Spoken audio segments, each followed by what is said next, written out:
If you try to control the variety of situations that may pop up in your face tomorrow morning, all that'll happen is you will become a very limited life. You would step out into the world and do whatever that needs to be done only if you have an assurance, no matter what you walk into, you will not lose yourself. You will walk full stride, otherwise you'll only be a half a step. Most human beings are half steps because the fear of suffering. If this happens, what'll happen to me? If that happens, what'll happen to me? If you're well managed within yourself, you know how to manage your thought, you know how to manage your emotion, you know how to manage your body, your chemistry, your energy. If you know how to manage all this, what does it matter if you walk into hell, I'm asking? If you are well managed, if you are a heaven within you, what does it matter where you go? Hell also will be an interesting place to go. But if you are ill-managed, then you want to be in a nice place all the time. You will not step out into anything. I'm not saying this is wrong, this is against nature, because in nature, every life is aspiring to be as much as it can be, isn't it? Every life is naturally aspiring, this is not a philosophy, this is not an ideology that you must do this or that. It is natural and intrinsic for every life that it will do as much as it can. From an earthworm, from a worm to an insect to a bird, to an animal to a tree, every one of them are trying to be full-fledged life. If you go against this simply because of the fear of suffering, then all possibilities of exploring the nature of being human, the tremendous immensity of being human is just lost upon humanity. Today, you will see this everywhere. When people say, I am only human, they are talking about the limitations of being human. They are not talking about the possibilities of being human, isn't it? If we are the most intelligent species on the planet, if we are the most capable species on the planet, should we be talking about our possibilities or should we be talking about our limitations? Whenever anybody writes or says, oh, we are human, they're always referring to their limitations, never to the possibilities of being human. This is because the most fundamental things have not been taught in our education systems, how to handle your thought and your emotion.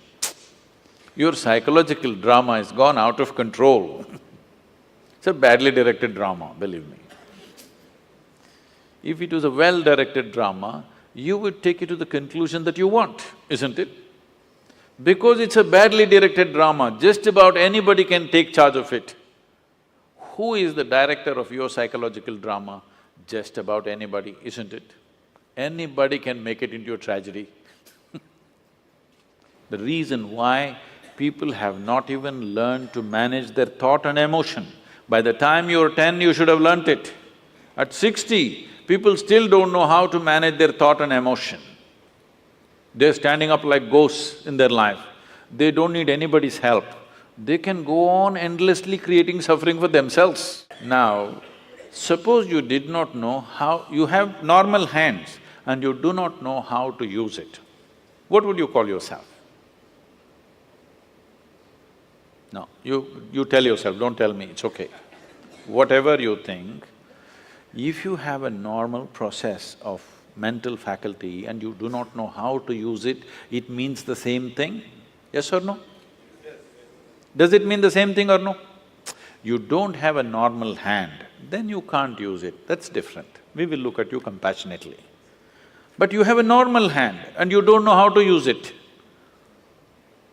Whatever word you use to call yourself, don't tell me, but the same thing goes if you don't know how to use your thought and emotion towards your well-being, isn't it? Because ill-managed, because the fundamentals of life are not grasped. What is the nature of my existence? If you don't know this, how do you manage it? Only if you grasp the nature of something, then you learn to manage it, isn't it? You don't even see what it is, how to manage it? There is no way to manage it. So the first and foremost thing, that's why, is called realization. You must understand this. In this country, in this culture, we never refer to any kind of spiritual realization as an attainment. We only said it is a realization. Realization means you simply saw what is already there. You did not invent anything. You did not climb the top of a mountain. You are beginning to see everything just the way it is. But that has become such a rarity that it is being hugely valued. Someone was asking me 3 days ago, I was in Kerala,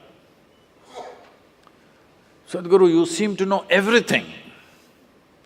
I said, "See, there is only one thing I know. I know this one thing from its origin to its ultimate." I said, "I know only one thing, and what are you clapping your hands for?" I know only this one thing. But because the nature of human experience is such, you know everything only through this one, isn't it?